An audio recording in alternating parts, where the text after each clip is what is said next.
Hello, everybody, and welcome to our Leaders in Astrology series. Today, we are honored and privileged to have highly esteemed astrologer, author, and lecturer, Mr. Ray Merriman, with us today. So, thank you so much for joining us. And how are you doing?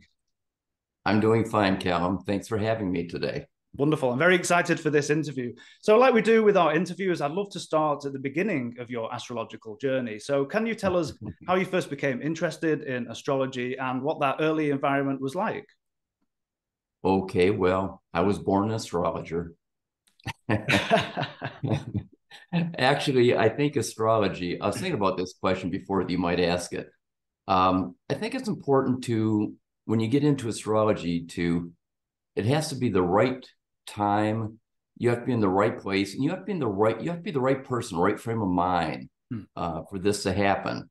And for me, astrology was a mixture of my interests in math, um, psychology, and Far Eastern religion.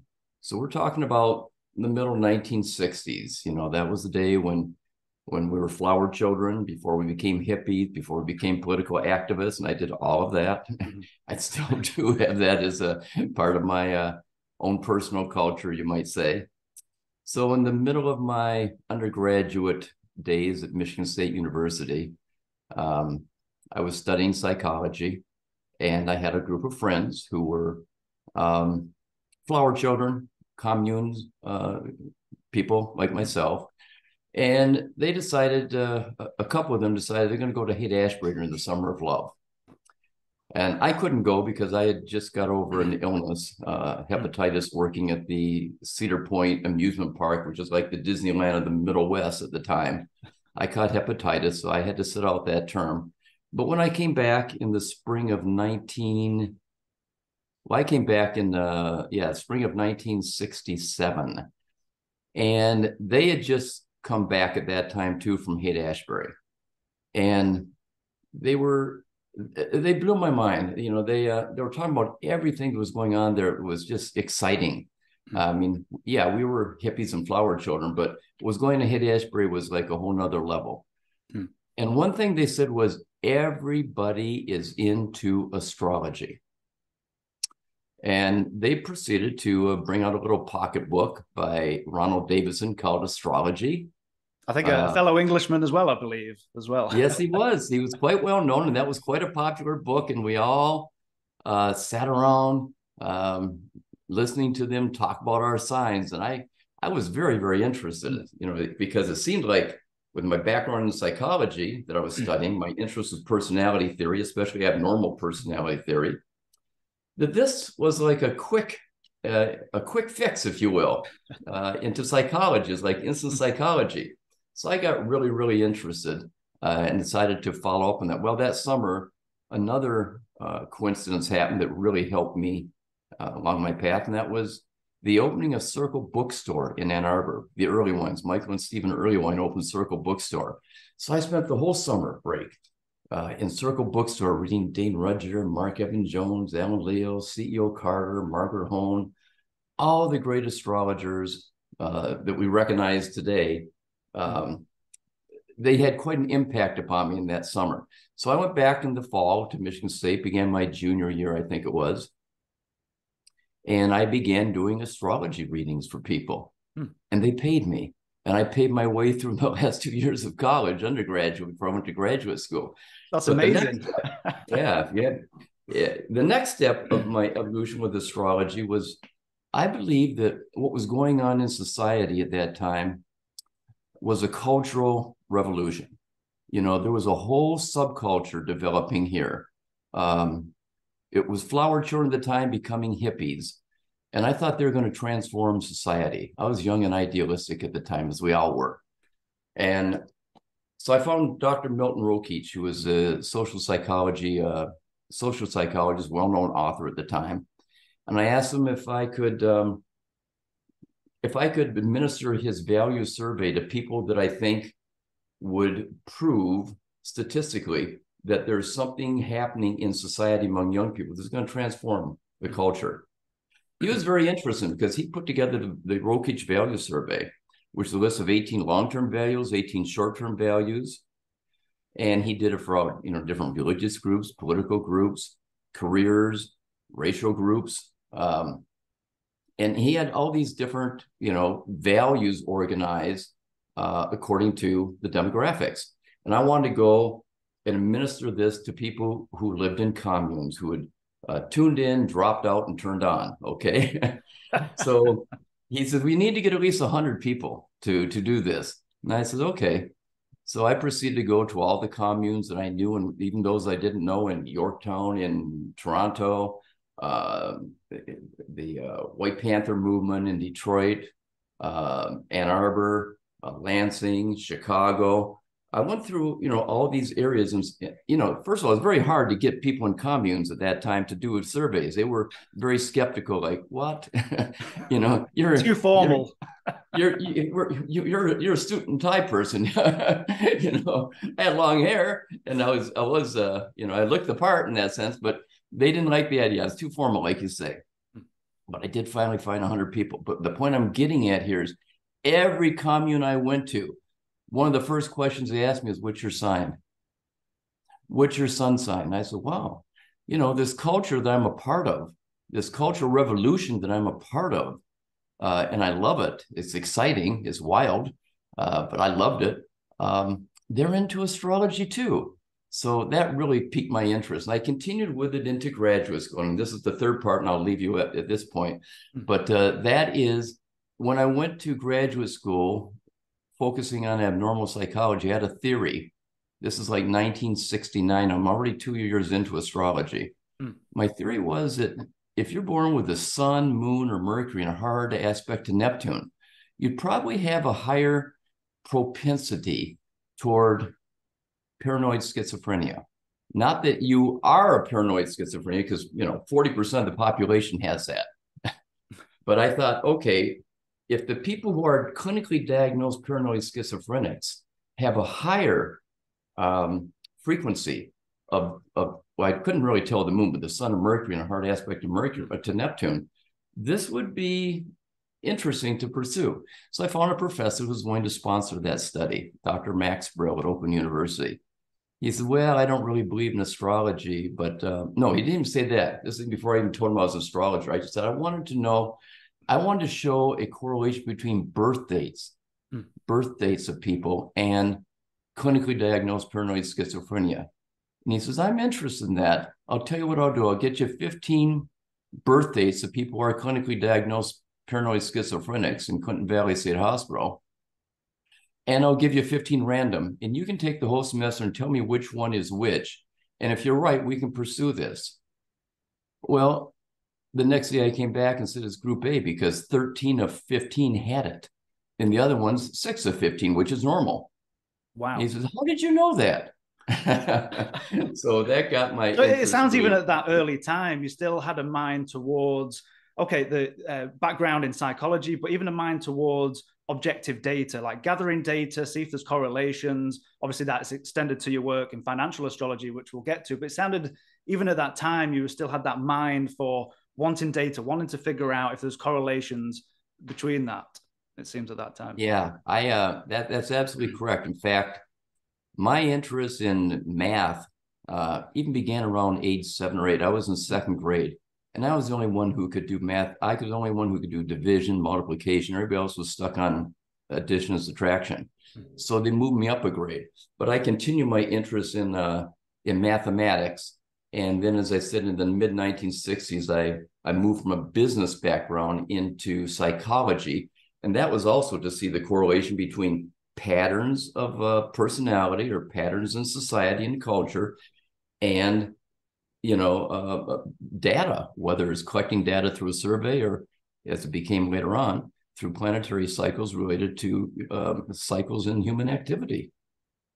So in the astrological community at that time, and you've mentioned some great names there, did you have any other sources of inspiration, any other books that you read? And on top of that, was it more geared towards, in that time, more of a psychological view of astrology, rather than anyone doing any sort of studies or quantitative data gathering or anything like that? Yeah, my initial interest with astrology came from the background of psychology. And I think modern astrology is the result of people interested in psychology, even psychologists who became interested in astrology. I was part of that subculture, if you will. And I think modern astrology was founded, if you will, by Dane Rudger. The Rudier approach toward astrology was the basis for a lot of us who became astrologers and modern day astrologers. I think that was the foundation for the movement that started in the late 60s and continued, what even continues today, although it was really, really strong from the late 60s through the end of the century. And I think that's what enabled us to bond together as a community of astrologers, because we're all connected with each other through this study, to form a community and, you know, take astrology from a hobby to a profession.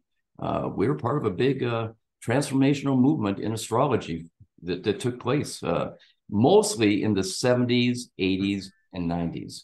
Yeah.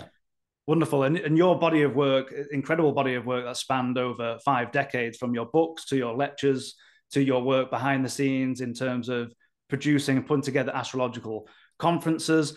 And of course, you are most widely known as a financial astrologer. But before we get to that big body of work, I'd like to talk about your work in evolutionary astrology. And now, was your book one of the first, if not the first, on evolutionary astrology? Is that correct? It is the first book on evolutionary astrology.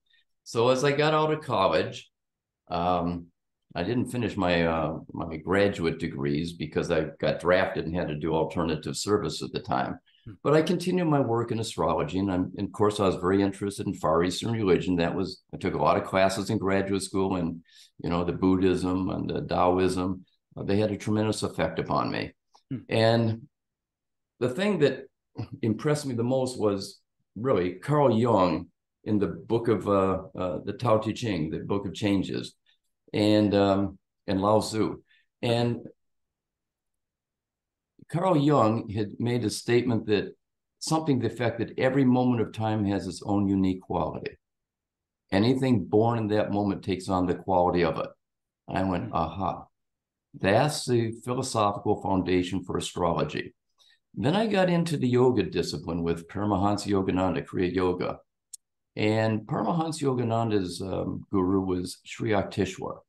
And Yogananda asked him, should I get an amulet based on astrology? Does astrology work? And Yukteswar, who was an astrologer, said, you can only be born at that moment. This is why astrology works. You can only be born at that moment when all the planets and all the constellations are in exact mathematical harmony with the karma of your soul. That became the basis for writing Evolutionary Astrology, which I started in 1974. Took me 3 years to write it because I had this vision that had to be handwritten. Sometimes your dreams aren't always prophetic, but this one I wanted to make it prophetic.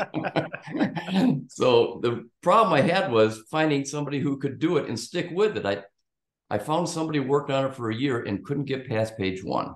I found a nun, somebody who had been a nun in a monastery. She could do it, but she tired out after a year and a half.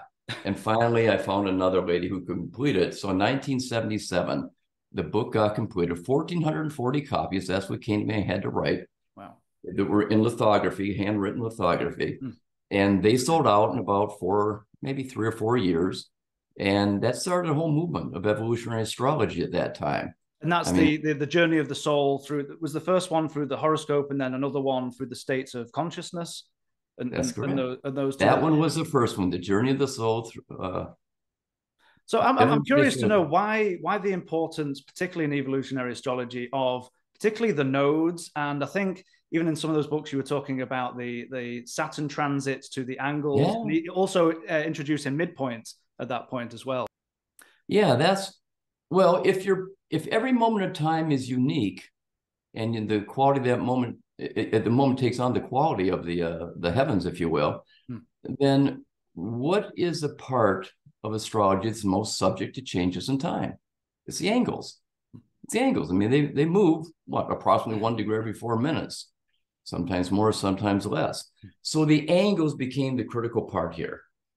And so I would look at charts of people based on what planets were closest to their angles. And I assumed those were special talents that that you bring into this lifetime, if you will, because of your karma. You had, if you believe in the, well, you have to believe in the continuity of the soul to believe in the evolutionary astrology. There's no evolution if you believe it just begins at birth and death, and there's nothing in between except, you know, suffering. But I don't believe that. I believe that the soul is continuous. You know, the body has a beginning and end and a peak. So I wanted to see what were those planets on the angles, with the idea that those are special talents or powers, if you will, that you bring with you.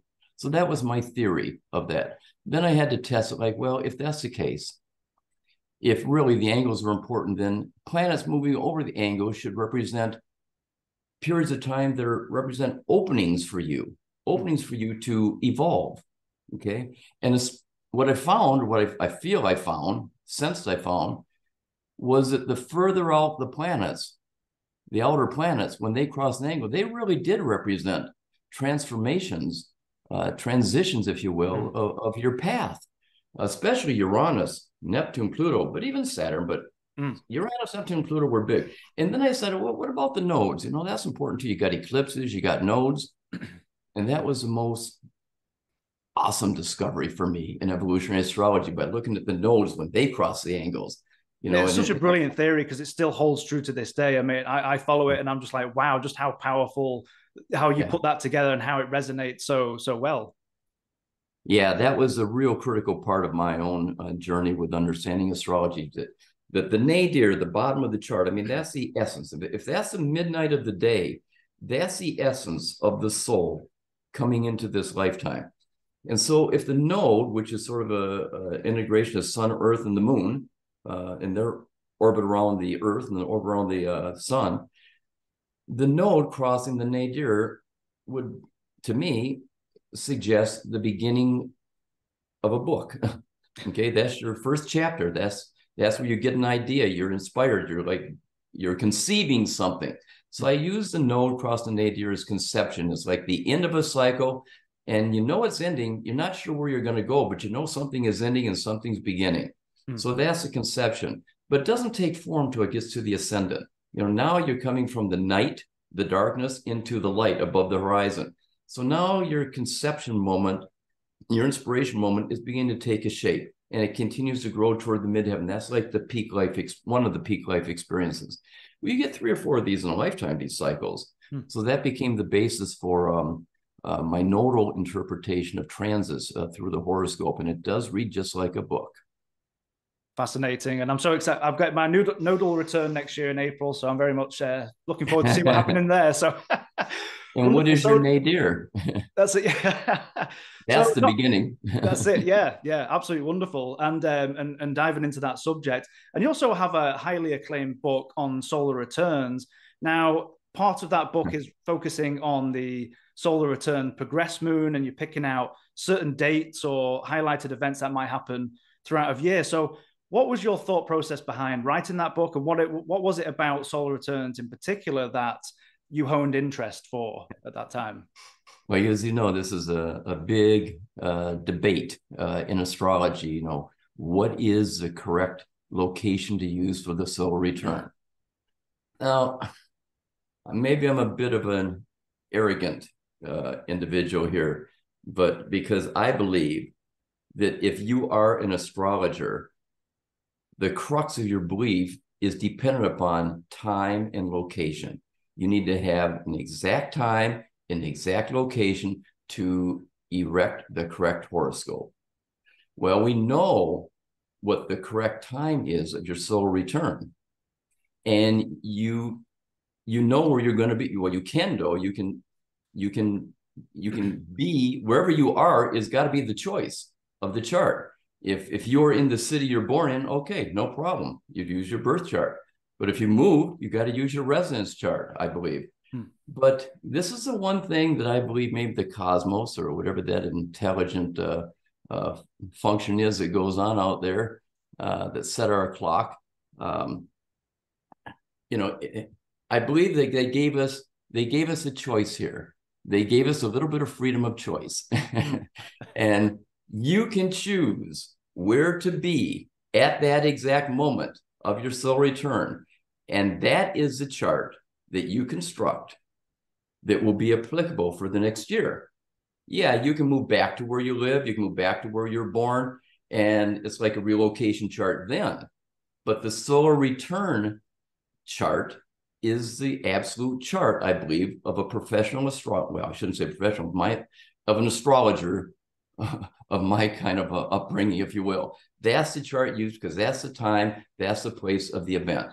Now, I also find that if you move those angles every day, I mean, you can progress that chart. I mean, every day in the year, moves the angles. You can do the same. It's like a progress chart. So it moves, the midheaven moves about 1 degree a day.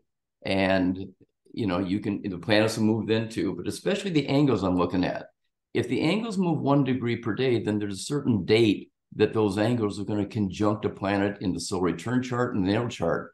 And it describes the theme of that day. And sometimes an event that relates to that planet takes place on that day. And it works pretty good. So that's the basis for my progressed solar return chart to identify dates during the year that can stand out for you. And I think it's such an important topic, especially in this modern age where many of us move different countries, never mind going, if you go back a couple of 100 years ago, people weren't moving very far and they may go to the next town, which might not, the angles would still move. But for myself, moving from England to the United States, I do find so much information from the solar return of that exact moment where I am. So are you saying another argument is, can you travel somewhere and maybe get on a cruise or go to a boat, go to an island and have that impact as well? It becomes difficult if you're on an airplane or a cruise. Right, sure, yeah. If you're stationed, yeah. But, every year I try to, you can't change the aspects of planets. That you don't have any choice. I mean, at that moment of time, the planets are in those aspects. But the relationship of the Earth on its own axis at that moment does change. And if it's noon today where I am, in New York City, it's 2 p.m. It's 2 hours later. That's a whole different chart. That's a whole different wheel. So where your freedom comes in here to choose is what aspects do you want to the angles, or what houses do you want the planets to fall in? So I've been doing this since 1974, 75.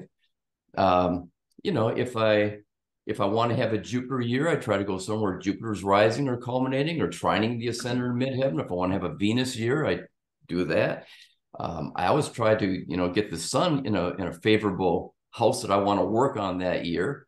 It's almost a sense of personal empowerment that you're negotiating with the cosmos and you're learning the astrology and you move into a place to try and get favorable aspects, as you're saying, or on the angles. Do you think it's favorable, that sense of empowerment? That's it. Yeah, you're trying to get favorable aspects through the angles or highlight certain houses.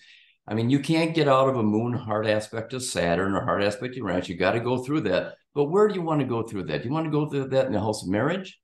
Do you want to go through that at work? Do you want to go through that in the 12th house, which is what I usually go for when I got a moon Saturn hard aspect, try to get maybe, a mutable house involved, or I try to get it, one of those planets maybe in a trine to the midheaven or the ascendant. Yeah, I mean, I'm into math, psychology, but also pattern recognition. And that's what astrology is. It's pattern recognition.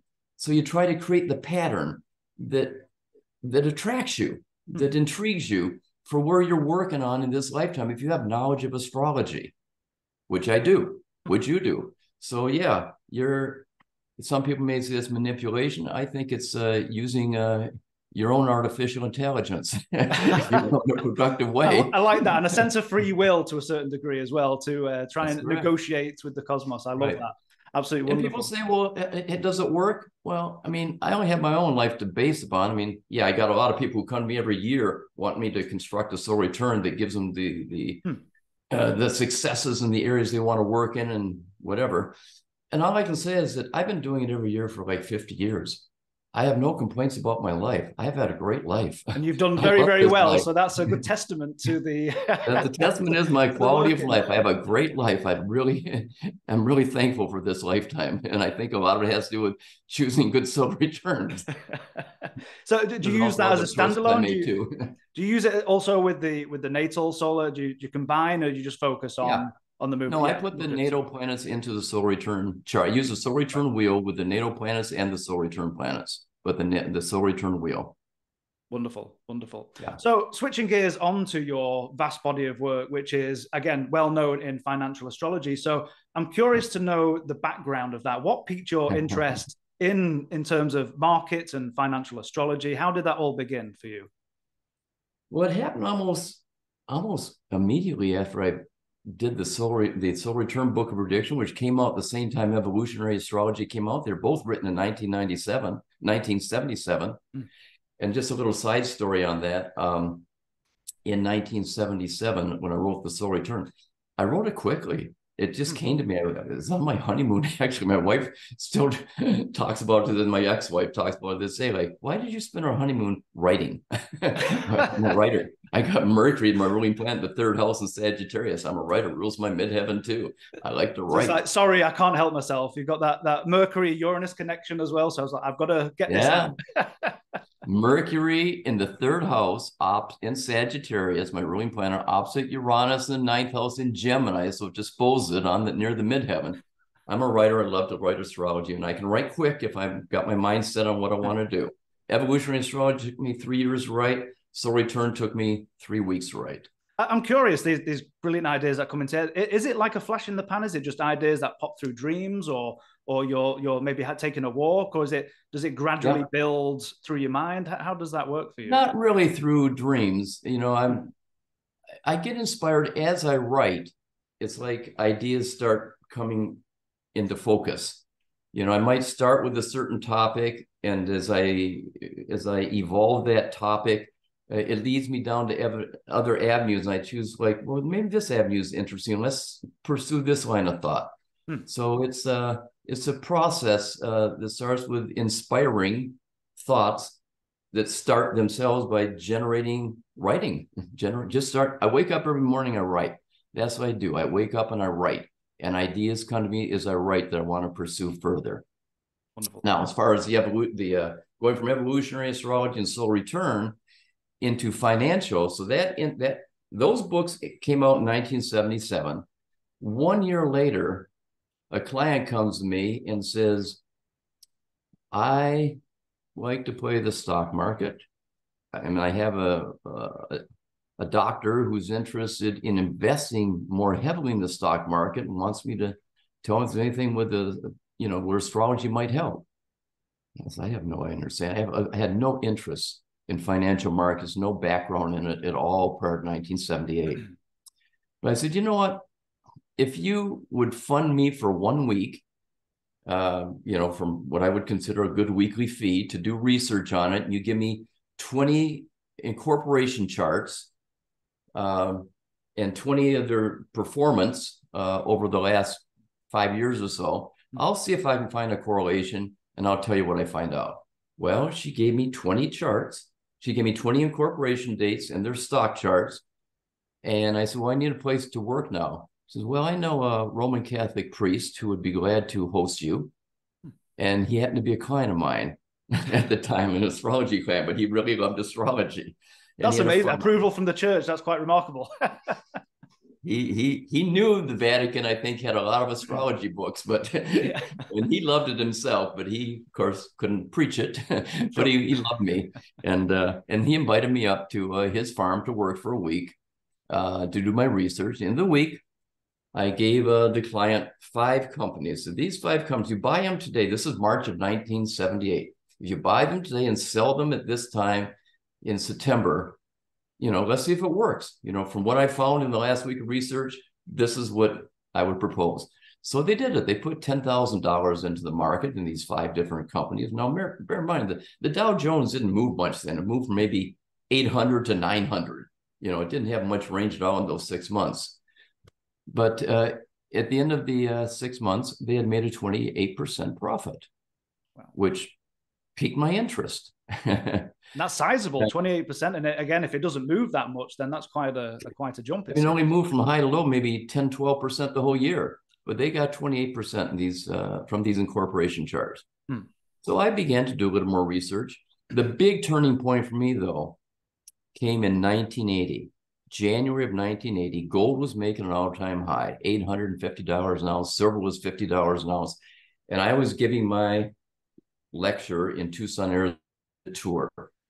I toured the western part of the country every January to March. I did the southern part of the country from September to October, November. So I'm on my western tour, and it's January 15th. I'm in Tucson. I'm giving a talk. I'm talking about stock market. And my wife comes up to me afterwards and said, there's a couple in the audience that want to invite you over for dinner. And I said, I don't know. Let me think about that. And she says, well, to help you think about it, they have a macrobiotic cook. Oh, okay, let's do it. Well, it turned out this gentleman was Walter Bressert, who was a legend in cycles analysis, financial market cycles. He had a company called HAL, which is one of the larger commodity newsletters based on cycles in the world at the time. And he was the director of Foundation of Cycles. And I came over and he said, Ray, I'm very glad to meet you. I want to take you to my back part of my house where I have an office. He had an office in the city of Tucson, but he had this horseshoe-shaped house. And on the wall in the back in his office there, he had all these charts. And one series of the wall was charts of gold prices from 1971, 72 to the present, which was January, making the high. And he says, Ray, I don't know much about astrology, but look at this. Here's the days that Mars went in retrograde. Here's the days it went direct. It happened every 2 years.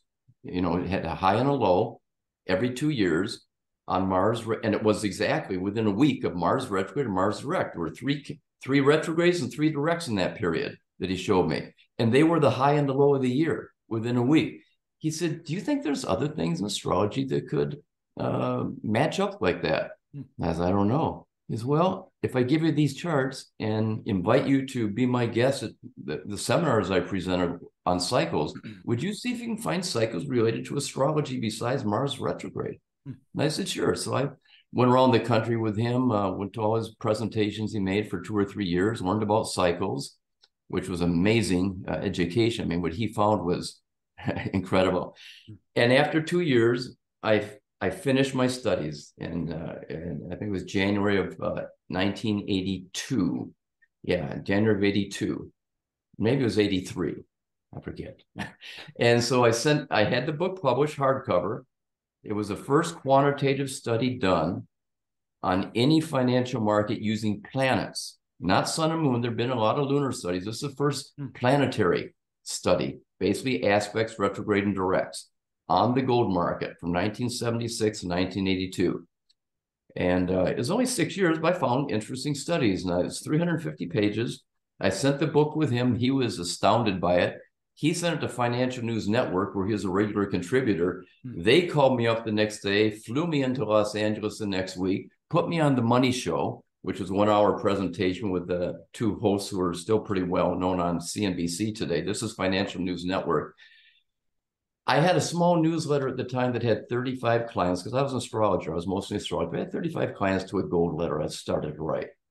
At the end of that week, I had 350 clients, subscribers. So I went, my business in financial markets went up tenfold, and I had to get another day job.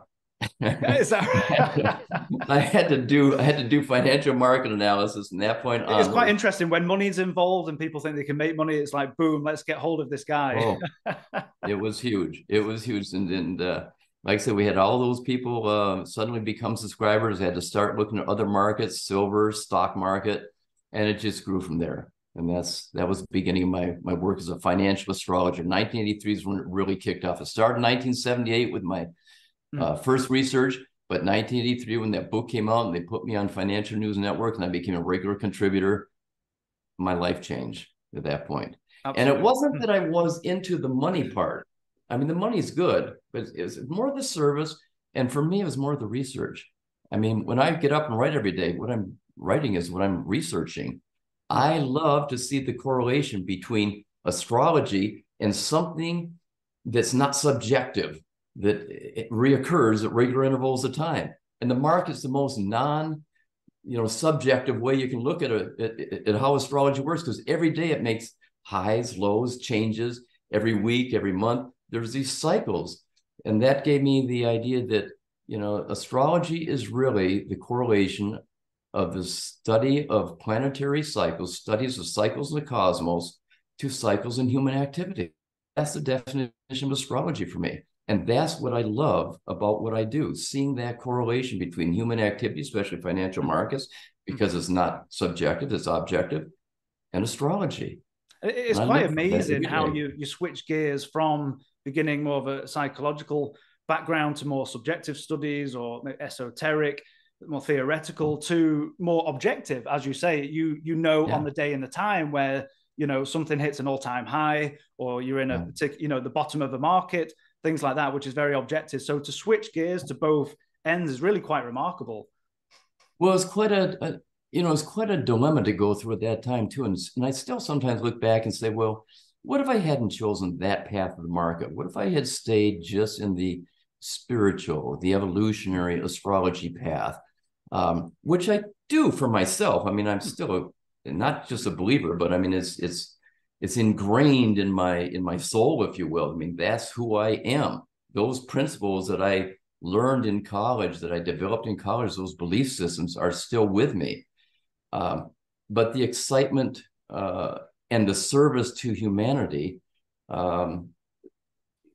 became more doing the research in something objective like this that can help people attain, well, it can help them attain financial security if they follow the rules correctly.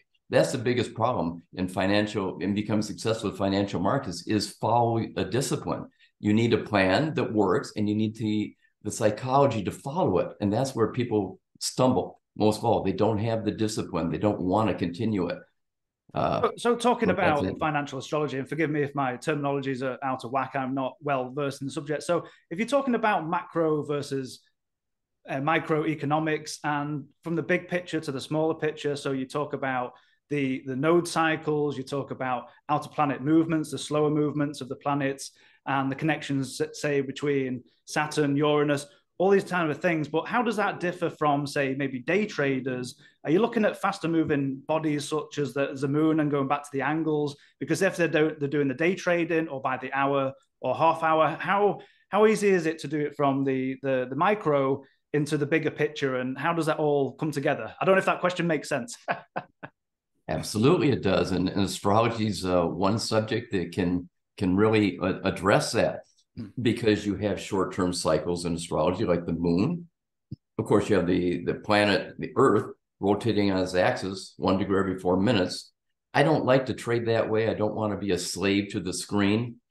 But what I've done on the shorter term for the day traders, I've identified sun-moon combinations that have the highest correlations to highs, lows, or just reversals in a multitude of markets, from the stock market to silver to gold to the euro to Bitcoin. Okay, there are certain sun-moon combinations, or even just moon signs, that stand out. And if you know when that sun-moon combination is in effect, it's usually 2 days, sometimes 3, sometimes 1 if it happens over a weekend of a trading week. So if you know that that's the time of the month, and there's a couple of them a month, that you're going to get a higher probability of a tradable higher low, you only have to pay attention to markets those days if you're going to be a day trader. And so there's 1 or 2 days that stand out, and then you have to look at your technical stuff. This is non-astrological. You have to look at, is the market oversold by technical indicators? Is it overbought? The sun-moon combination says we're looking for a 2.5% to 4% reversal here over the next 1 to 4 days. I mean, it's not 100%, but maybe it's 65, 70%. And if you get this setup, you take out the high of the previous day or the low of the previous day, and you're oversold, overbought by your technicals. Okay, and you apply your price theory, so you know where the resistance and support is. When it gets there, you put on the trade, and you know where your stop loss is. It's relatively close stop loss. So that's the micro part for those who want to trade actively. Sometimes when I'm in the mood, I'll do that, but most of the time I prefer research and writing. I don't like to watch the chart all day long. I'm more interested when you get, I'm more of an intermediate long-term investor. I mean, real wealth from the stock market comes from buying and holding over a long period of time, which is following long-term cycles. I mean, if you look at the 18-year cycle, which is a nodal cycle, and you look at the 18-year bottom in the stock market, and from that bottom, it's going to rally 9 to 19 years, is going to appreciate 300 to 700%. If you can have that as your core foundation and stick with it long enough to get that 300 to 700%, that's what really interests me. But of course, everybody likes to trade too. If you're into this, you like to trade too. So that's my core position, the long term. But I do some trading too to enhance income when I feel like it. And I need a break from my research or writing. And so astrology can work with that. The basic rule, Callum, is the longer the planetary cycle, the longer the market cycle. And the longest planetary cycle that has the greatest correlation to long-term financial cycles is Saturn-Uranus. Okay. If you look at every in fact, there's only two. The conjunction and the square are the most consistent. They are 100% in identifying 4-year cycle highs and lows. 100%. Now, they haven't happened that much, maybe 12 or 13 times in our history, because they only happen every 22 years. You get a conjunction or opposition. So you don't have them that time, but they've been 100%. Nothing else been 100%. Saturn-Pluto has missed it by 1. Saturn-Pluto opposition has missed it by 1. Strangely enough, a Saturn-Neptune trine is very high. But these are the things I look at. If those aspects are coming up, and I'm in a time band for a 18-year cycle or a half phase of it, which is 9-year, a third phase, which is 6-year, and the market's making multi-year lows or highs, I'm interested. For instance, the last Saturn-Uranus we had was 2021, 2022. Okay. Many markets in the world made their all-time high, including the United States. It hasn't been taken out in most markets. A couple of them taken out this year. But those highs stay for quite some time. And we'll see if it's going to stay in the United States one now. But the next one coming up, of course, is Saturn-Uranus conjunction in 2032, which is very interesting because that's also going to be a Jupiter-Pluto conjunction. Okay. So you get a Jupiter-Pluto conjunction, Saturn-Uranus conjunction, 2032, 2033. So if you're making at least a 4-year higher low, if not a 6-year or 18-year higher low, you have to take some kind of action. If this market's making a high, you got to get out. Making a low, you got to invest, because if that's the 18-year cycle low, then over the next 9 to 19 years, 300 to 700% gain has historically been the case. Wonderful. And you touched here on cryptocurrency as well, which many of my generation find quite interesting right now, because just for disclosure, I'm heavily invested in layer 1 technologies and other cryptocurrencies and altcoins and things like that. So I'm not looking for free financial advice, but okay. If we look back at the history of money, whether it was bartering to the shekel, Mesopotamia, to again, from coins to paper money and to cards, do you feel like the progression would be towards digital currency? Of course, precious metals are very important, gold, silver, but the ability to move that across borders. But with cryptocurrency, you can go past borders. So, for example, the criminal acts of Putin going into the places like Ukraine, you had a lot of people leaving the country. And of course, you can't bring with you a whole bunch of precious metals. But if you can access a computer and have digital currencies, that seems to be a way to get away from the centralized powers. Again, that's quite a long-winded question, but I'm just interested in your thoughts in terms of the future of cryptocurrencies and whether you think that's part of the evolutionary part of money itself. Well, don't you think Pluto and Aquarius would kind of indicate that? I think so, right? Pluto is debt, okay? It's going to Aquarius, which is no borders. Get us away from central. We're coming out of Capricorn, central control, central banks. We're going to Aquarius. We're going to break those boundaries. Yeah, I do think we're moving in that direction. I think we're moving more and more toward digital currencies, banks without borders, where bankers go bonkers, if you will. And yeah, I think that is the future. If crypto and especially Bitcoin wasn't going to work, it would have folded last year. It's Uranus and Taurus. That's a boom. Wherever sign Uranus is in is boom bust. It's in Taurus. That's money. Uranus is newness, something different, something revolutionary. And when Uranus went into Taurus, that's when everybody got interest in Bitcoin, when it went for like $300 and $19,000 in 2018. Everybody wanted to get in. Of course, it immediately fell 80% down to 3,000. It's amazing. If you were there back in 2009, 2010 and had those diamond hands to keep it all the way to the top, that would have been a great time. But yeah. Yeah. But most people got into it, I would say, in 2019, after the big run up and then the crash. Then people really got into it. Well, they got into it on the way up to 2000, the high in 2019. But I do, if it was going to crash, it would have crashed. That would be too early to crash because that was just getting into Uranus and Taurus. But what happened in 2022, September 22, with the FTX collapse, when it went from 69,000 at the end of 2021, September 21, to 15,000? Yeah, it dropped 78%. And that's when, and we had called for that. We were looking for something below 18,000, or it would actually go broke. It would actually cease to exist, be one or the other. Well, it went below 18,000 because every market crash it seems to be 73% to 93% loss of value. And crypto had that, Bitcoin had that. And so we became buyers again. I did really well myself buying it on the way up, towards 69,000. Got out on the double top of it, but now I bought again. At the end of last year, I went back in again, and I'm very optimistic about Bitcoin. I mean, to me, that was a 4-year cycle, but we don't have enough data to see if whether or not there's going to be an 18-year cycle. Probably will, but that was a 4-year cycle. So it seems like you're saying that was the test case for it, whether it would be successful or not. And yeah, that was a test case. If it was going to break, it would break then. It would have gone to zero from that point. It would not have come back over 100%. It would not come back over 30,000, 35,000 maybe at the most. So it's not going to go broke.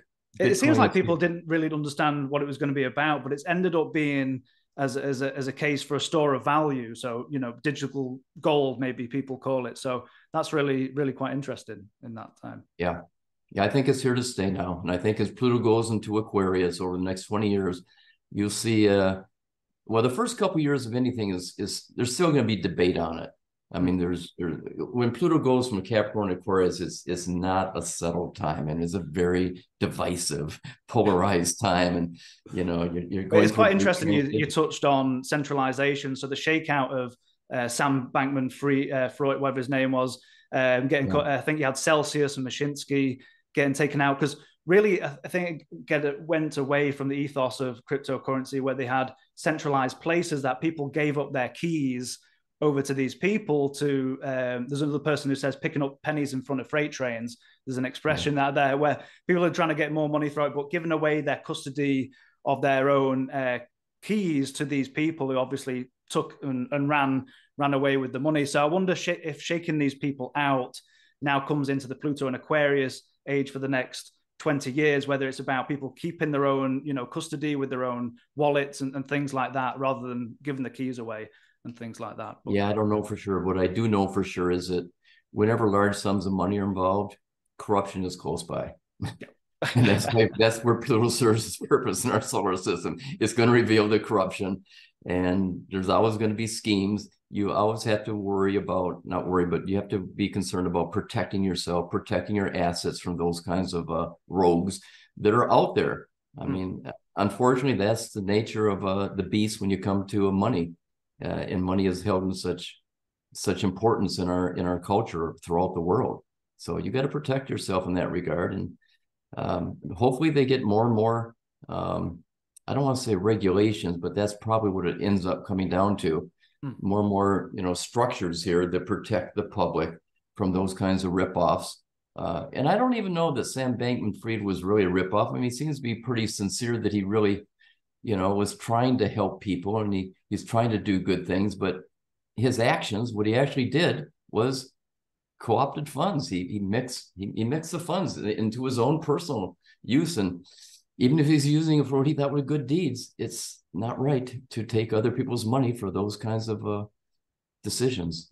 Absolutely, absolutely. Yeah. I want to turn on to, you did a brilliant presentation for Kepler back earlier in the year. We've got it on our YouTube channel, so if people want to check that out. And the title was the outer planet ingresses and war and renaissance.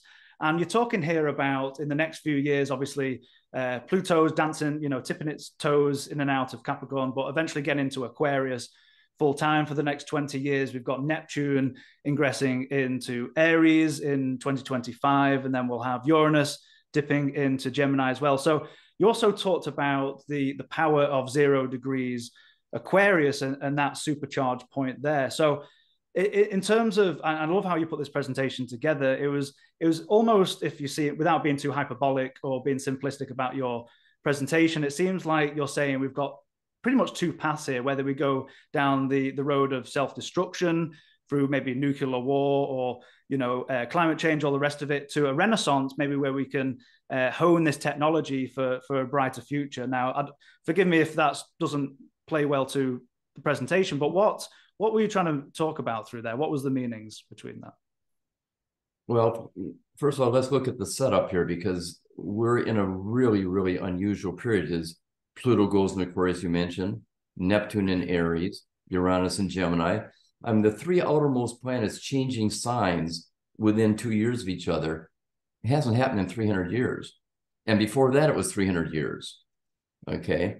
And when you look at what these indicate, these periods, I mean, they're all major cultural, and if you will, technological, and even banking transformations that take place. So I talk about a parallel paradigm that we're living in right now, okay? And the parallel paradigm is, as each of these planets, Pluto in Aquarius, Neptune in Aries, Uranus in Gemini, the last time each of these planets entered those signs correlated with the most significant wars in U.S. history. Of course, Pluto in Aquarius was around our Pluto return, okay? It was in 1777. We were in a revolutionary war at that point. France became in its own revolutionary war a few years after that. So it was a very revolutionary war period. But the United States, that was our founding. That was our revolutionary war. The day before Neptune went into Aries, or maybe it was the day after, it's 1 day's difference. The last time was April 12th or something, 1861. And that was within 1 day of the Civil War starting. That's the last time Neptune went to Aries. The last time Uranus went into Gemini was August of 1941. Okay. By December, the United States was in World War II. And now, as Pluto goes into Aquarius, we have a possibility of a World War III developing. And it could be nuclear because it's Aquarius. And you got Russia invading a sovereign nation, Ukraine claiming it to be its own. And this is the kind of thing you see. And the United States is on the brink. I mean, they're not in the war directly, but it's a proxy war. They call it a proxy war, and it is a proxy war for the United States and for Europe. There's a war, and it's a world war, even though it hasn't been titled that yet. So, and we got other bad actors now. We got Hamas, against the state of Israel. We got North Korea. We got Iran. We got danger of war, danger of loss of human life, which is consistent with these planets entering these particular signs at this time in our history. So we could have a lot of destruction. Pluto and Aquarius can be a nuclear destruction. I hope it's not. We hope it's not. But then you got the other part. You go back the 2 cycles before when these planets were changing signs, and it was a renaissance. It was the 1400s. In fact, it happened 3 times in the 1400s, right in the center of the Renaissance. And that's why, you look at what's going on today with AI, electric vehicles, and move away from fossil fuels, climate change. Technology is not just gradually going up, it's parabolically accelerating every day. This new AI knowledge that we have, understanding that we have, is growing. It's frightening many people that think, well, AI is going to take over.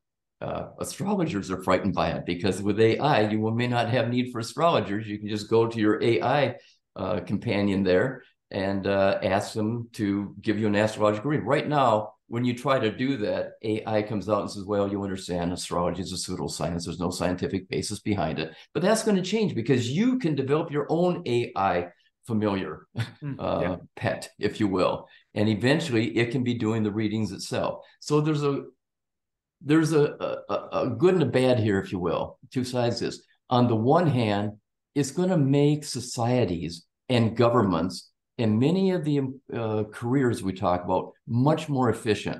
I mean, I'm excited about what it can do for government. We're not going to need such a large government doing so many things with so many people in the middle, you know, keeping us from getting our direct services to the people who need it. It's going to be more efficient. But the downside is a lot of people are going to lose their jobs unless they're into how to apply this effectively and successfully for their own personal economics.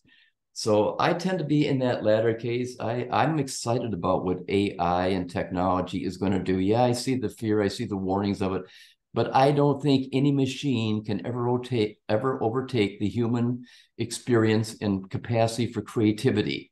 AI can only put into effect what has already been created. It can't create new things. It can only apply the things that have been given to it. A lot of fear around new technologies or new things coming out. I believe back in the day when computers started to print out charts and things in the astrological community, wasn't the fear around at that point as well? What was that environment like? Was that the same sort of fear, or not to the same degree? I think it was quite as extremist as it is today. You know, where you got extreme fear with what AI is going to do to society. Astrologers, no, they didn't really fight. They didn't really fight the astrology becoming computerized with the pet and the Apple. They actually wanted it, but they couldn't afford it. If they fought anything, it was the economics. Oh, I have to buy a computer because they were expensive, and they kept changing. It wasn't like your computer that you bought in the late 1970s was going to be applicable, useful, practical anymore in the early 1980s.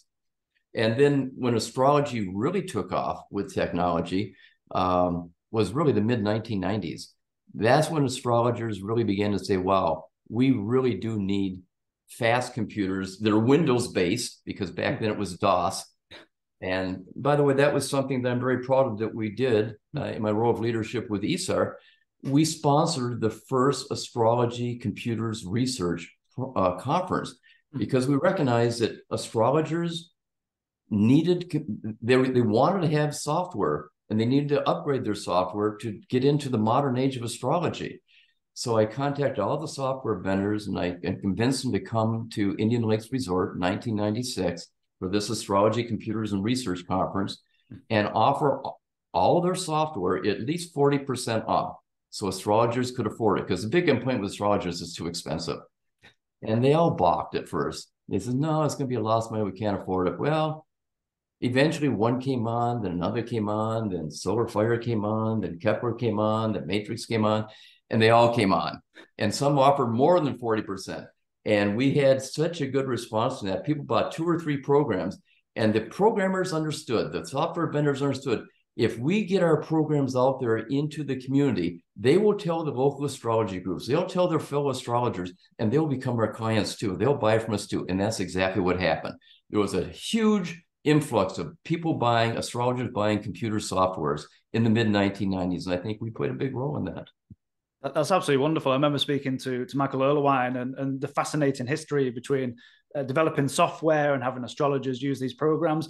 And so places like Kepler, we're made to calculate charts by hand as well. Do you think that's still important, even though we have this vast abundance of technology that we can click a button and pull up charts? Do you think that art is still important to learn for students, or what are your thoughts? I do. I really think when you can see a chart develop one planet at a time, in one house at a time, and one sign at a time, it does something. It stimulates something in your brain to look for the pattern. Oh, there's a sun in Cancer and a moon in Gemini. Oh, well, here comes Uranus in an opposition to it.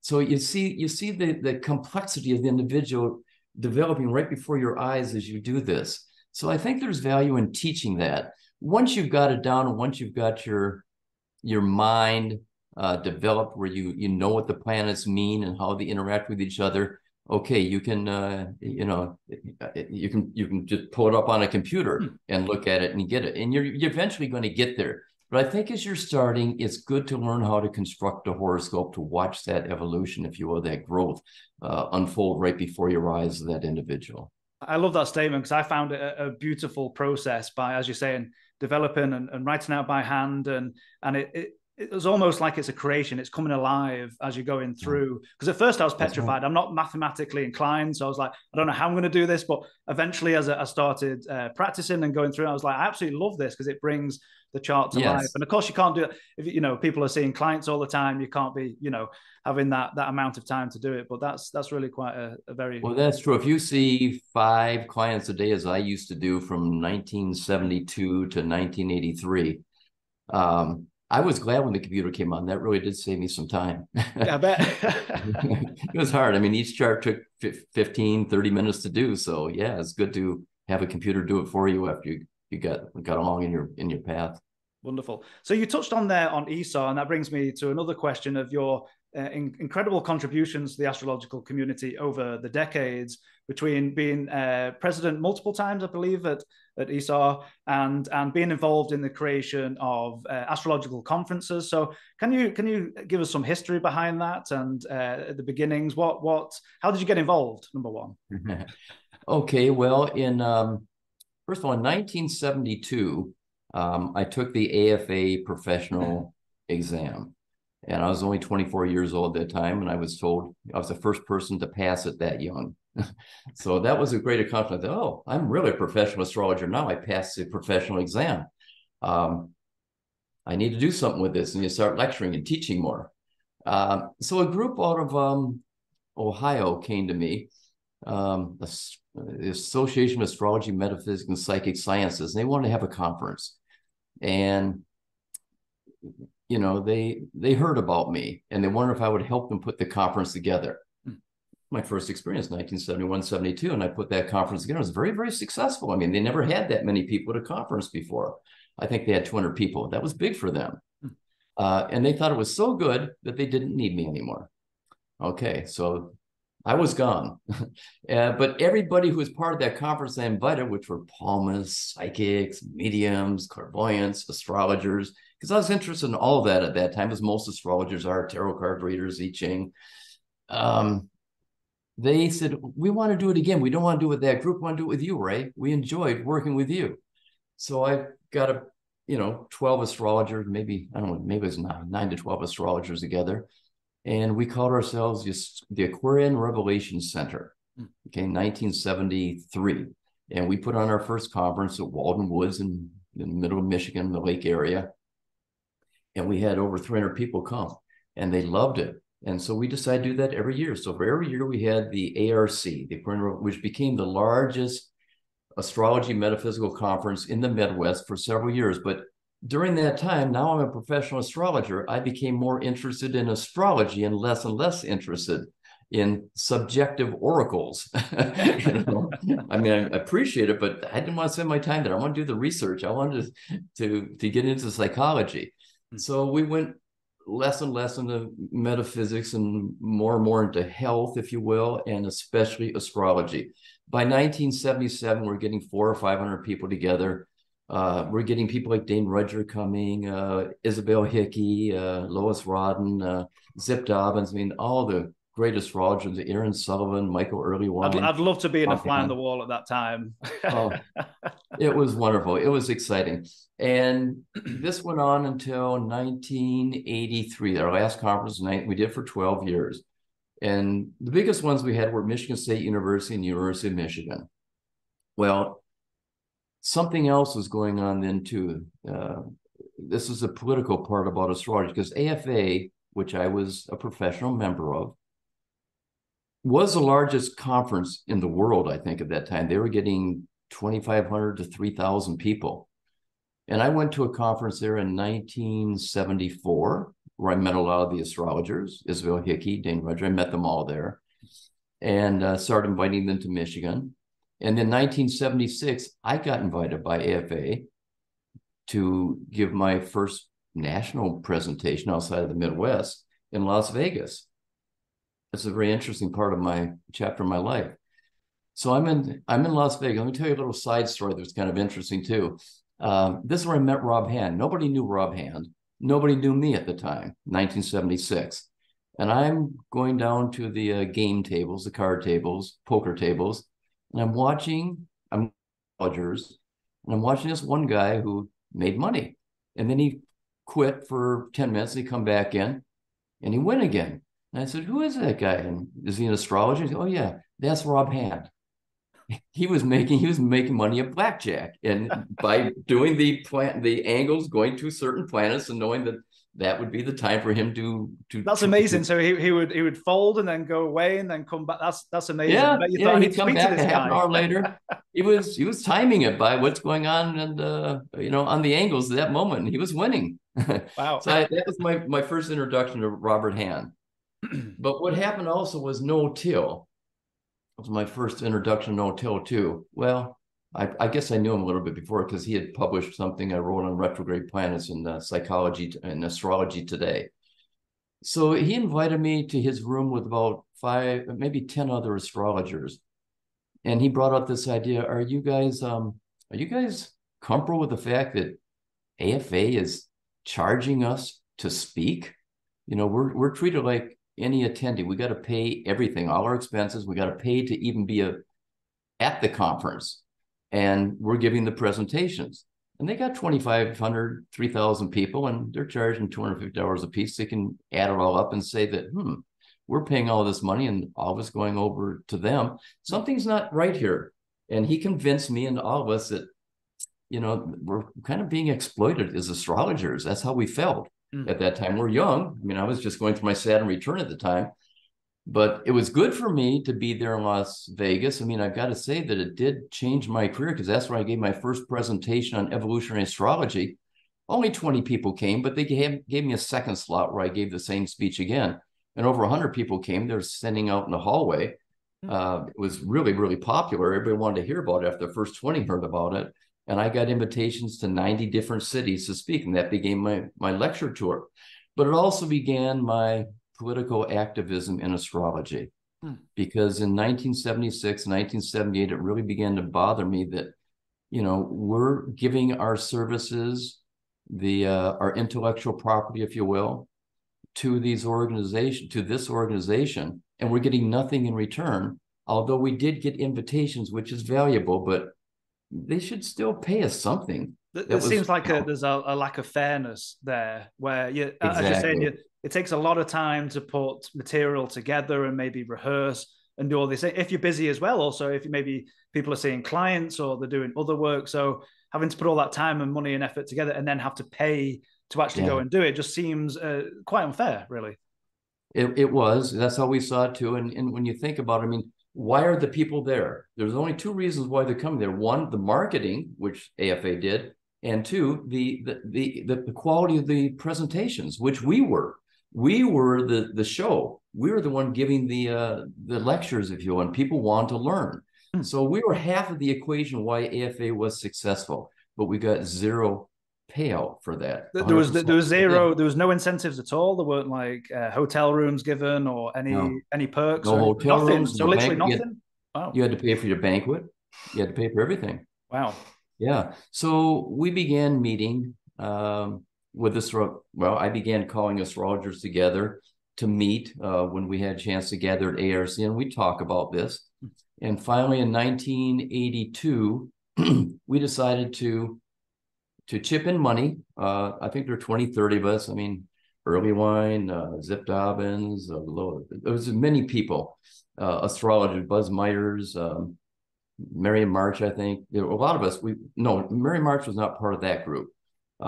Jeff Jower, Aaron Sullivan, they were all there, and we all put in enough money. We raised $500 to rent a room at the Chicago Marriott where the AFA was having its meeting. And we put together a formula, a schedule, how we wanted to conduct it.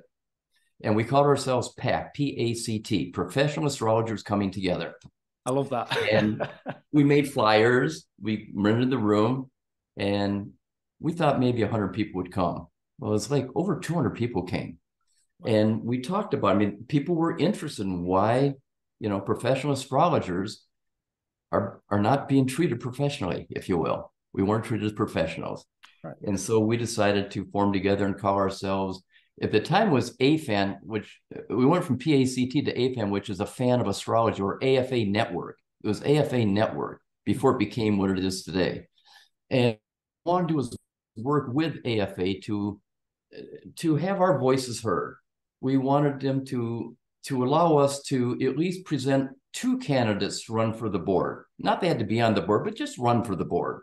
Give us a voice, give your membership a voice, our voice to your membership.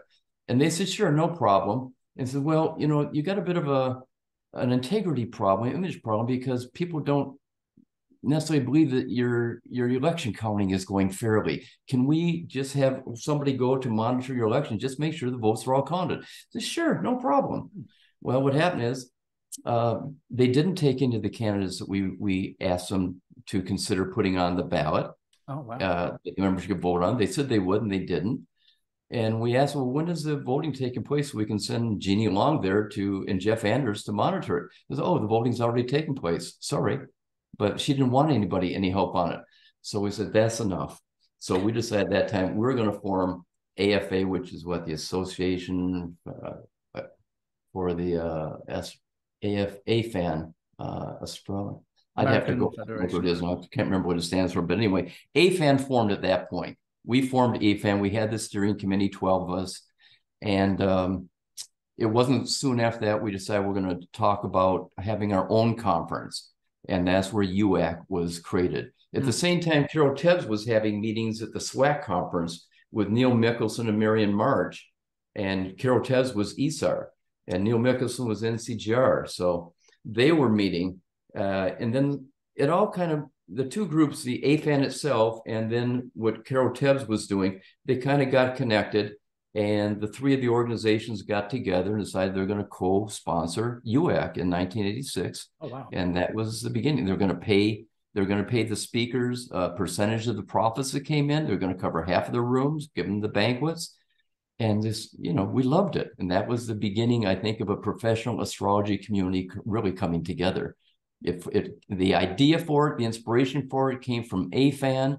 The money came from ESAR. The greatest membership at that time was NCGR, and it was the United Astrology Conference. That's wonderful. So it's literally great minds. Let's come together and let's do something new. In some sense, was it maybe a generational divide, maybe a certain generation holding on to power and control versus the new lot, which were you, or was that kind of dynamic at play? Yeah, you might say that, although I don't know that the leadership at that time of AFA was so much generational. I think it was somebody who he was a union leader, from the East Coast, and he saw an opportunity here. Here's an organization that's got a lot of money because they were granted $1 million from, I think, Grant Louis, Ernest Grant, one of those 2. And they had a lot of money. They had a building, and he saw a chance to secure his family, if you will. He got an income. He got a house paid for. He got, this is all about his security. Right. So it sounds more like an individual issue or individuals' issues rather than a collective sense. But that's that. I think, it really wasn't a collective, because even though they had a board of directors, it was just rubber stamping what he wanted to do. Oh, I see. Right. So, and so you came together and it's like, let's create something different. Let's do something new. Let's do something that represents our collective, our community. We were community oriented. We were decentralized, if you will, democratic. They were very autocratic. It was basically run by one person and his wife. And they did a good job of running it business-wise. But the people that they were serving, and what we wanted as professional astrologers wasn't being served. And we thought if we want to get our needs met, we have to do it ourselves. They're not going to get our needs met other than maybe publishing our books. That was it. So we wanted to do something more egalitarian for the community that would enhance and support the professional development of astrology. So that's where it began. And from there, it really escalated, I think, in the 1990s when I got involved with ESAR. Wonderful. And you served as president. Was it non-consecutive terms or? Well, in 1992, Carol Tabbs and Peggy Lance, Roxana Muse, Margaret DeBoja, Zip Dobbins. I mean, they were the wise women of ISAR. Reek Pottinger. They had a group of about 10, Jim Eshelman. They had saved a lot of money. They had invested in silver. They only had 200 to 400 members. They invested a lot of money. Did they call you up and say, "Hey, Ray, what's going on?" Well, they knew I was into the market, and they told me after they invited me to run for the board that they had invested a lot of money in silver, and they did very well. And I was a little aghast that they put money in silver, but okay. But I got them out of it for a good profit. Put it where it was supposed to be for an organization, not profit. But they did well. They had gone from something like $5 or $6 to $15. They did really well with it. So they asked me to join. They wanted marketing. They were the smallest of the UAC groups. Okay, AFAM was even bigger than ESAR at the time. And of course, NCGR was the biggest. NCGR maybe had 2,000 people. The rest of them had, I think ESAR had 200 to 400, and AFAN had maybe 400 or 500. So they asked me to join the board and help them get more members. So I was a marketing director. First thing I did is put on a conference in 1994 called The Future of Astrology. And I invited all the top astrologers in the world that I knew of at the time to meet before the conference to discuss the future of astrology. What can we do? And it was pretty amazing what happened on that. We decided we need to find out exactly where astrologers are. Who is an astrologer? So we decided to create a survey called Project Focus, and we'd all support it. Derry Lowe at the time was now Derry Murphy, Susan Manuel, Jan Tunney, 2 or 3 people from each of the boards came together to create a list of, I think it was 75 or 80 questions that we would survey astrologers all over the world. Are you a student? Are you professional? How much of your income is astrology? What is most needed to develop astrology as a career, as a profession? It's very interesting what came out. The most important thing to them was astrology needed to be legal. It wasn't legal. We're talking about at this time in 1994, it still wasn't legal in many states, if not most states. You were either a loiterer, a gypsy, or a fortune teller, and you could be arrested. So they wanted to get that out of the way. I think it goes all the way back. Was it the famous case in New York, and her Evangeline name was Adams? Evangeline That's Adams. right. That's right. Yes. Yeah. And Jen says, "Well, prove it to me that it works." And she read something from his chart, and he says, "Oh, astrology is not illegal," or something like that. I think it was something to do with someone drowning, or something to do with water, which is quite interesting. And that brings on another question in terms of some of the stigma that's surrounded around the subject of astrology, whether it's theological intolerance or intolerance from the very materialistic scientific worldview. Do you think maybe in this new wave, maybe this new renaissance, now astrology seems to be tapping into the zeitgeist right now, especially with the younger generation. So do you think that stigma will eventually fade away, or what are your thoughts around that? What did you see back in the day in that time? Well, my focus at that time was just to get astrology respected with astrologers to one another. We weren't very respectful to each other. We were doing a lot of unethical things. There were astrologers who were pilfering, if you will, plagiarizing other astrologers. That was a big issue at the time. Hey, I came up with that idea and you're taking credit for it. Astrologers really upset at other astrologers stealing their material. So what we need to do is create a sense of respect among ourselves and a sense of ethics. So I got to back up a bit here. From the Project Focus survey, the most important thing was legalizing astrology. The second most important thing, supported by like 82% of the people, was astrologers needed to be ethical. Okay. And third was astrologers needed to know how to do a consultation. They need to know how to relate to clients. Just reading a chart wasn't the deal. You had to actually understand the client and what the client needed rather than just read the chart. And the third thing was you need to be competent. You need to show that you were competent. You had skills, you had knowledge of astrology. So there are 3 things here: ethics, counseling skills, and competency. And we decided to develop a certification program that incorporated all three of those things. Okay. And we felt if we did that, astrologers would respect each other. And once we respect each other, we would be a good example to society of what a career in astrology could be like without being illegal, illegitimate, or, you know, having infights all the time. So that was my concern. As I came in 1994, I became the president. So 94, and every 2 years I was reelected, 94, 96, 98. In 2000, after 3 terms, I stepped aside. I stayed on the board, and David Cochran came on. And then he survived 1 term. It's a hard work doing being the head of an organization like he's there. And I did it for 3 more terms. So I set the tradition that you serve 3 terms and you step down. It's not in the bylaws, but I did that. And I did that again to 2008. Well, during that time from 1994 to 2008, I think astrology did transform from a hobby to a profession. Many people who would not have ever considered astrology as a career became career astrologers by 2008. And of course, the internet and the work with the computers also helped all that. And I was really proud of that. We had this put together, a great model for exemplifying what a career professional astrologer looks like. They're ethical, they're trained in counseling skills, they're competent because they passed exams. And with that, astrologers, as I say, became, respect each other, and astrology grew into a career. And then the social media hit in 2008. I was off the board now. Social media really hit at that point, and it kind of switched. When I came back in 2015, it wasn't where research, international networking, education, they were important, but they were not the most important thing. What became important was how many followers you have. If you're an astrologer that we want to be connected with us, you got to have followers. Right. It's not that they gave up totally on the generation that did the research and did all the work to get the career, the professionalism together.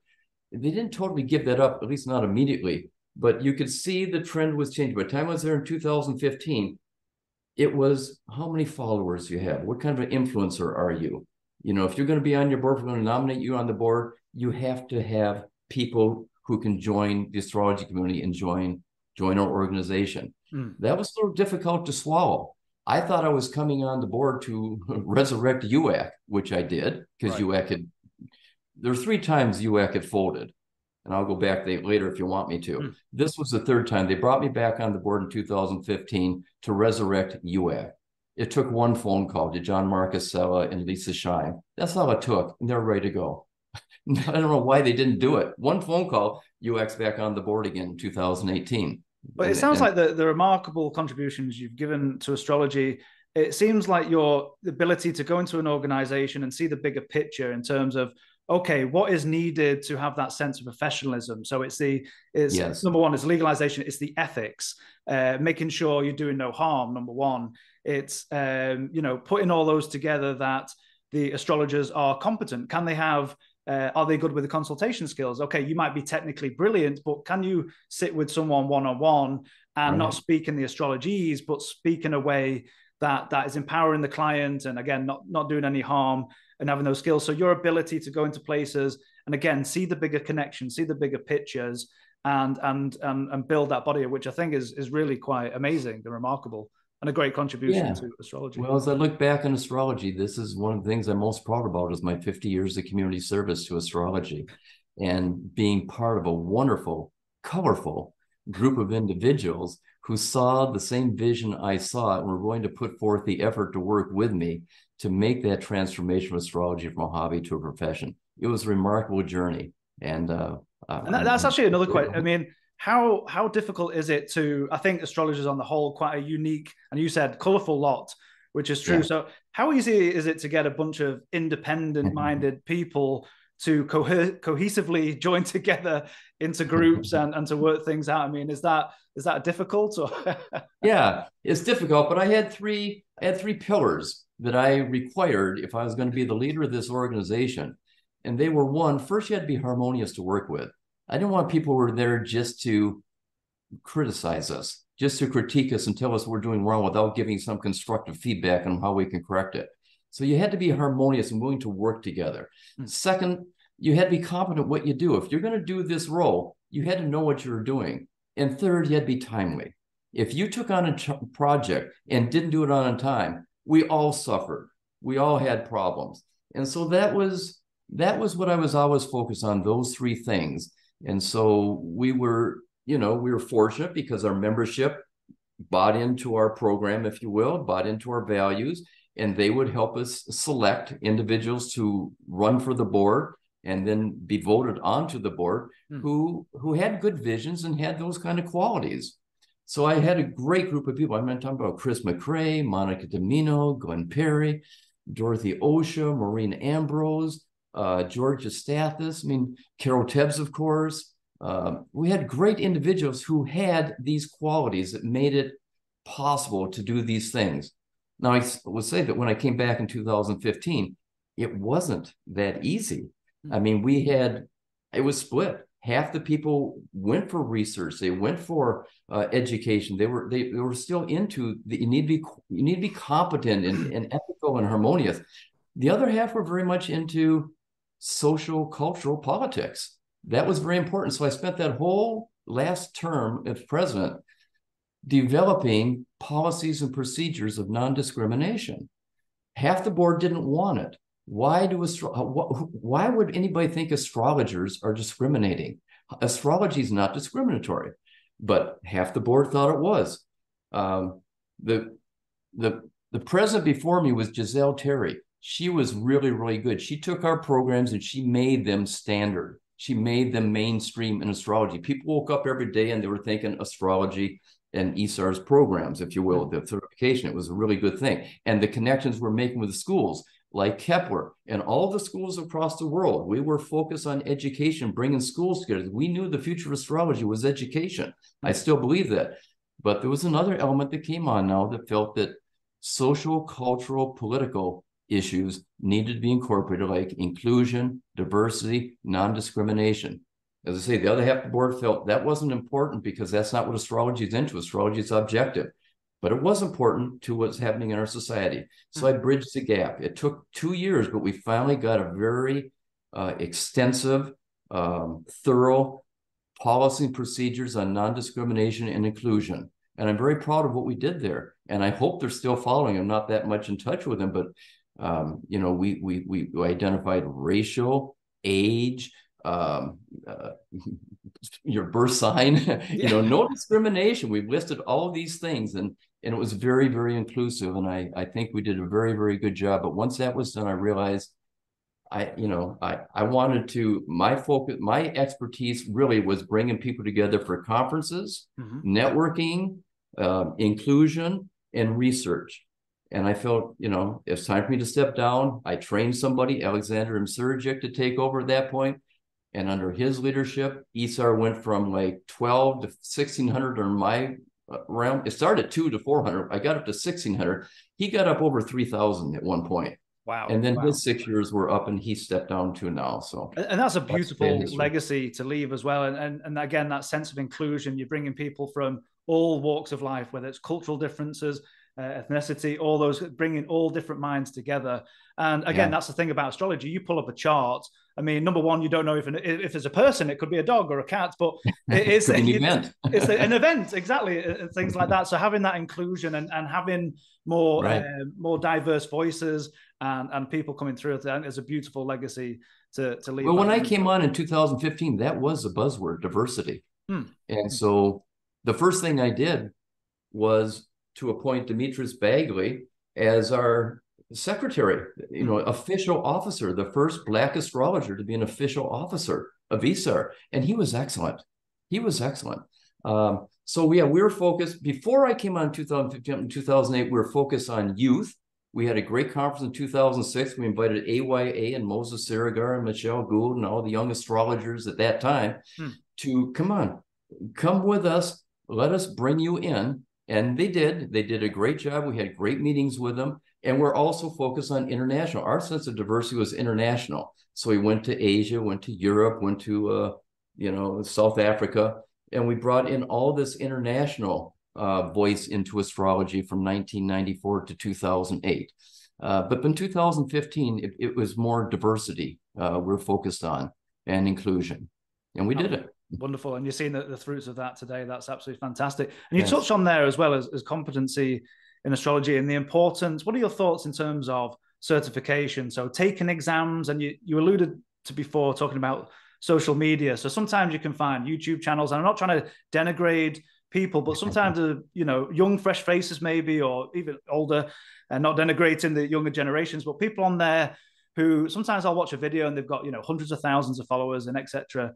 And you watch the videos and you think to yourself, have they got any grounding in some of the basics, some of the meaning? And then, of course, astrology not being a regulated field. So what is the importance of having competent astrologers passing exams and at least having some fundamental understanding, underpinning of not just the technical part of astrology, but also maybe the history and all these different components? Again, another long-winded question, but I'm a great proponent of what you just pointed out there. I think history, education, training, competency. I think this is all extremely important for the future of astrology to remain intact as a reputable profession.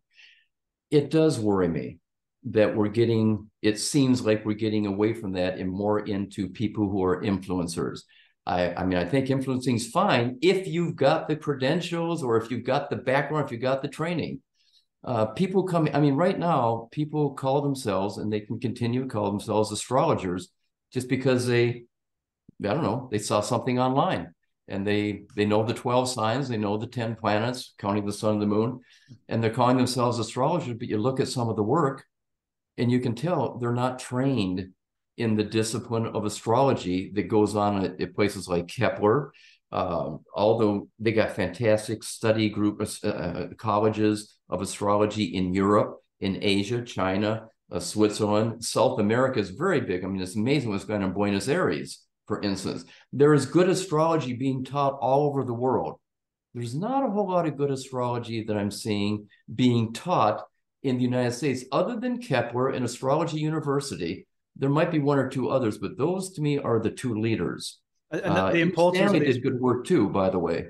And the importance of these programs, because even myself as a Kepler graduate, it's so humbling to even come out of that and still look around and think to myself, I know so very little. It's going to take many decades for even myself. It's quite humbling to look and just how much I don't know, even as a Kepler graduate. And that's why I love having these interviews with great minds such as yourself to learn, and even through osmosis, sometimes in these interviews, to learn more about the history, the practice, and the ethics, and all the topics that you're covering today. The more I get into astrology, and I've been at it for nearly 60 years now, 56 years, the more I realize how complex and how much I don't know.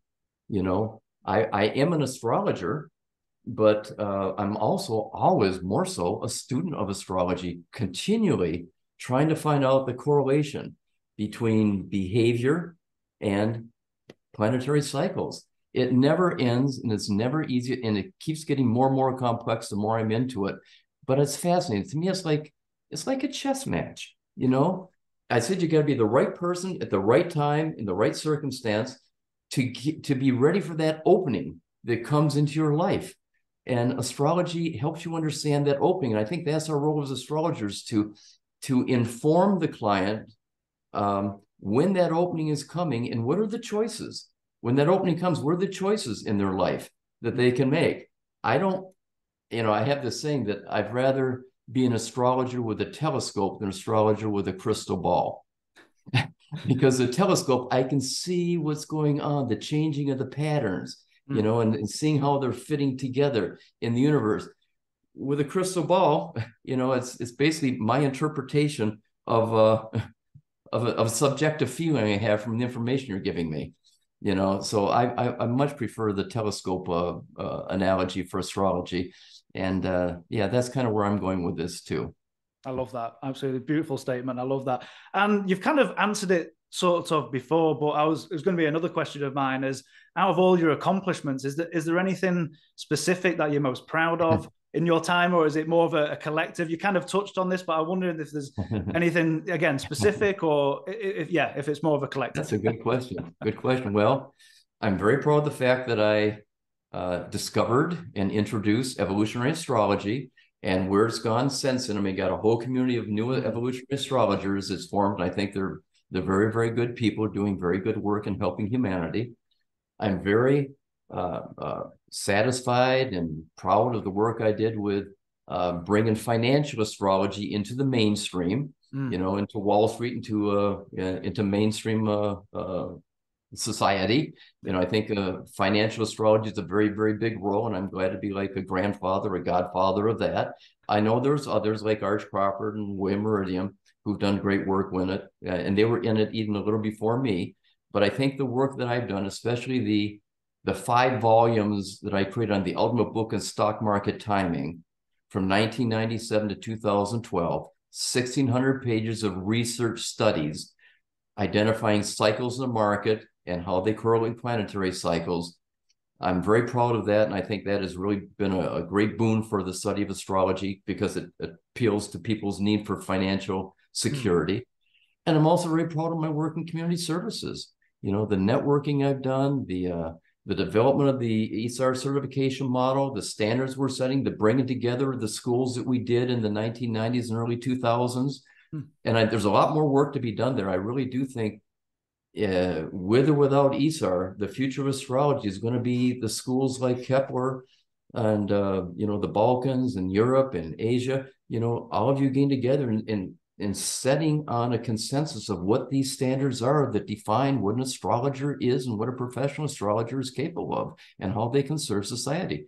So these are the 3 things I'm probably most proud of. Wonderful, wonderful. And being a great teacher as well. And I was mentioning before the recording, I'm going to put it in for everybody watching in the link in the description box and in the comments boxes to your YouTube channel, which is it's Merriman Market Analyst. Is that correct? Yes. The name for it. Yep. Put that in YouTube, and you have a great person there doing some of the videos I've seen weekly and looking at the markets and things like that. I have a free weekly column, comes out every Friday night that I write. Gianni, my protege, Dipoche, every Wednesday he puts together a weekly analysis of market on YouTube. And one more thing I'm also proud of, I want to mention before I leave here is when I finished the 5 books in astrology, the 5 volume set on the ultimate book on market timing, I asked myself, what am I going to do now? And my wife says, well, you probably should teach. What you put together, you should put together a school now and teach these methods. And so thank you, Antonia, for that. And I did. So in 2013, I started the Merriman Market Timing Academy, where I taught 8 courses over a 2-year period.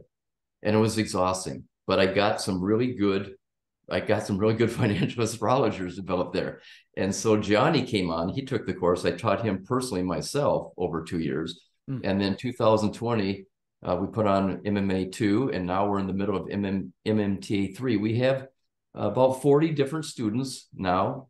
We had 40 in the previous one, 20 in the first one, that are being trained in my methodology of how you look at financial markets from a cycles point of view, from a planetary point of view, from a geocosmic point of view, to time turns, whether you're a long-term investor, intermediate investor, short-term trader, or even day trader. And I tell you, these people are so good that that's probably silly to say, I guess, but even though I founded this methodology, the way they've taken it is far beyond where I could have taken it by myself. These are doctoral candidate research writers. They are impressive with these studies, the statistics that they have come up with. And I think you're going to see a bright future here for the merging of financial astrology with cycles analysis. And it's going to be very, very bright.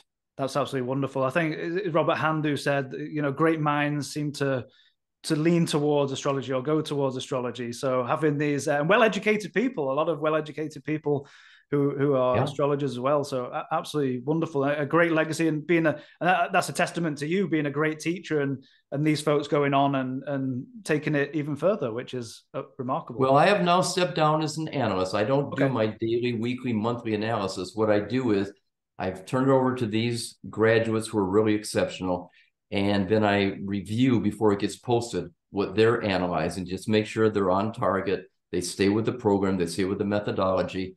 And it's working out really, really well. Wonderful, wonderful. And it brings me to another question as well, because I mean, yourself and many other leaders in astrology, especially for my generation, our generation, and generations coming up, have laid a golden foundation for us to build upon and take astrology into the future. So what advice would you give to young astrologers coming up or students of astrology? What advice would you give to the next generations coming up? Well, the first thing I would say is find a good school. There are a lot of good schools in the world. Like in the United States, as I said, we've got Kepler, we've got the Astrology University, we've got Ina Stanley's group over there. There are some good astrology groups. England has several good ones. Switzerland has great ones. Germany has great ones. Find a good astrology school and a good astrology teacher. Go through their program and get their diploma. And then take an exam, whether it's ESAR's exam, whether it's NCGR's exam, OPA's exam. You know, we don't have a certification on a national level. We have it within our own groups. Each group has their own certification model. Well, not each group, but many do. Do that. So you get those, when you get the credentials of having passed an exam because you've gone through the educational process and you're able to pass it, you add credibility to the field of astrology. You add credibility to yourself. And you know, even if you don't get certified, that doesn't mean you're not a good astrologer. But if you do get certified through these organizations and go through these school processes, it does mean you're probably a pretty good astrologer. It gives a lot of respect to your own journey, which will give confidence to your client that you know what you're talking about. And that in turn translates to society trusting and respecting astrology. So for the sake of astrology, get an education in astrology. Don't get it just online by reading articles. Take courses from established teachers who are certified, who are recognized as leaders in our field. And I think you'll do a great credit to yourself and to astrology as a whole. Wonderful, wonderful advice. And last couple of questions here. Where do you see astrology going in the next, say, 20, 60, 100 years from now? Again, it's a very long question, but where do you think astrology is heading? Again, it's a parallel track here too. And the parallel track is the track we just talked about, the respectability, the credibility of astrology as a result of your education. As long as we keep supporting our schools, our educators in astrology and publishing good results, and as long as we continue doing research and showing the correlation of astrology to cycles in human activity, astrology is going to be accepted. It's going to be taught in the colleges. I believe that with all my heart, that that's going to happen as long as we continue to support that pathway. The potential damaging part is accepting astrologers who haven't gone on that path, coming into the field, who refuse to go on that path because they think astrology is something mystical, something magical that you don't need to have any kind of training for. The fact that you do it, that you've been exposed to it, and you understand it or think you understand it is magical, and the mavericks are the magicians. I'm telling you, you can have even more of a sense of awesomeness and magic by working with a mentor who leads you into research projects, which leads you into the real discovery of how astrology works. Not just your imagination or something that you read that has stuck with you. That's not enough. You really do need the training, and you won't lose the magic. You gain more of the magic. Magic is not something in astrology that's limited to just the mavericks who refuse to go through that process. So for the sake, again, of astrology and yourself and the future of astrology, please go that route. And I think if you do and support astrology and its education, astrology will become accepted even more and more as a part of society and part of our academic education. If you don't, then astrology is going to devolve back to what it was before. It's going to be more of a hobby. It's going to be more of an entertainer. And those who take astrology as crystal balls are nothing more than entertainers. You know, yeah, there's a value in entertainment. It makes people laugh, makes people have fun. They're curious. But if you really want to help people, help society, help astrology as a profession, take the courses, find yourself a master, a mentor to work with before you call yourself an astrologer. That will only benefit everybody in society and astrology itself. Wonderful, wonderful advice. And our last question for today. So what's coming up for the future for Ray? So what projects have you got on the go? What's happening right now and what's coming up in the immediate future? Well, for me, there's a couple of books want to work on. One that I am working on right now is my own version of a transit book. I want to take the transits and give my interpretation through my experience of how transits operate in the individual's life, according to the transits to their natal chart. That'll include, the outer planets especially, but also the nodal movement through the houses and an aspect. And I'm not looking at just an aspect. I'm looking at the difference between opening and closing aspects.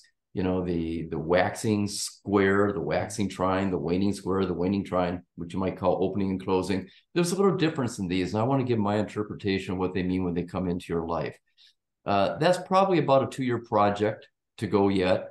I just finished the Jupiter part and the introduction part, which, together is about 120 pages. Probably going to build a 700-page book on transits, Merriman style. That's what I'm working on right now. And like I say, I hope to have that done in about 2 years. Absolutely wonderful. Absolutely wonderful. And the website is mmacycles.com. That's right. Is that the correct? So I'm going to leave that in the mmacycles.com. If you go on there and you want to get a free copy of our free weekly columns sent to you directly, you can just sign up for that and we'll send you our column every week. Or you can just come on every Friday and download it yourself. But there's a lot of resources on that website. And it's right now we're working on revamping the website. I think we had a very professional looking website, but it's time after 3 or 4 years now to upgrade it and make it even more professional looking. It is I've been on their website, a very professional looking website, even if you're looking to revamp. Yeah, it's going to be even more professional. So I'm really proud of our webmasters and my daughter, Alexandra, who runs the company. Basically, I just do the research, the writing and organizing, the teaching and all that. But she does all the marketing and the infrastructure and the website overview. So yeah, we continue to grow. We continue to bring in new professionals. I mean, I employ people now as analysts, and I'm going to continue bringing in more analysts and having them write books that we're going to publish. I have a great sense of excitement about the future and what I'm doing, and I also have a great hope for the future of astrology and what not only our students are doing, but your students at Kepler and other schools throughout the world. Absolutely wonderful. Absolutely wonderful. And as a side note, in talking about professionalism, in the video, I've never been fortunate enough to meet you in person, but the videos I've seen, you're one of the most sharply dressed astrologers and analysts out there. So dressed, I love it. Very immaculate. In 1995, I got a Regulus Award for the enhancing the profession of astrology. Oh, that's right. I was supposed to mention that and I forgot. So go ahead. And then 2012, I got the Lifetime Achievement Award in astrology. So apparently my colleagues, my peers, think I've done fairly well representing astrology, and I hope to continue. I'm not done just because I got a Lifetime Achievement Award. My lifetime is not over. I'm going to continue working this every day. I wake up every day writing and look forward to what I'm going to discover. It's an exciting journey, and I think those of you who are getting into it are going to find the same sense of discovery and excitement about it that I found, and more power to you to do that. Absolutely, absolutely wonderful. Well, Ray, it's been an absolute honor and privilege to be able to speak with you today. And thank you so much for coming on for this Leaders in Astrology series episode. And I can't wait to see more what's coming out for the future as well. Absolutely wonderful. Thank you, Callum. It's been a pleasure being with you. I enjoyed it. Thank you, everybody, for watching. Again, I'll leave the links in the description underneath this video. And thank you all for watching, and we'll see you all soon. Goodbye.